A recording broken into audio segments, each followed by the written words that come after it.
This was the first summer the coach let us boys wear swim trunks instead of those skimpy racing trunks, but Mom said Roderick's hand-me-down bathing suit was perfectly fine.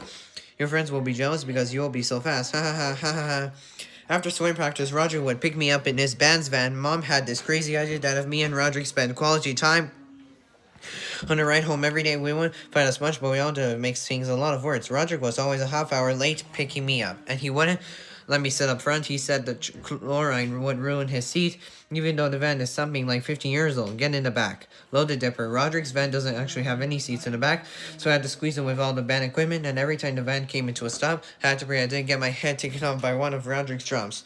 Gaslight. I ended up walking home every day instead of getting a ride from Roderick. I figured it was better to just walk the 2 miles than to get brain damage riding in the back of that van. Halfway through the summer, I decided I was pretty much done with swim team, so I came up with a trick to get out of practice. I'd swim a few laps, and then I asked the coach if I could use the bathroom. Then I just hid out in the locker room until practice was over. The only problem was my plan was I was something like 40 degrees in the boys' bathroom. So it was even colder there than it was in the pool. I had to wrap myself in the toilet paper so I didn't get any hypermedia. That's how I spent a pretty big chunk of my summer vacation.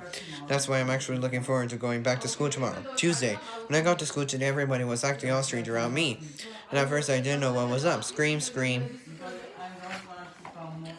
Then I remembered I still had the cheese touch from last year. I got the cheese touch in the last week of school. And over the summer, I completely forgot about it. The problem with the cheese touch is that you've got it until you can pass it on to someone else.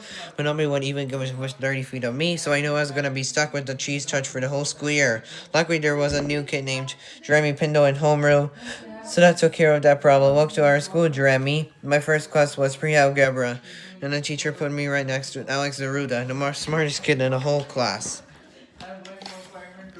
The end.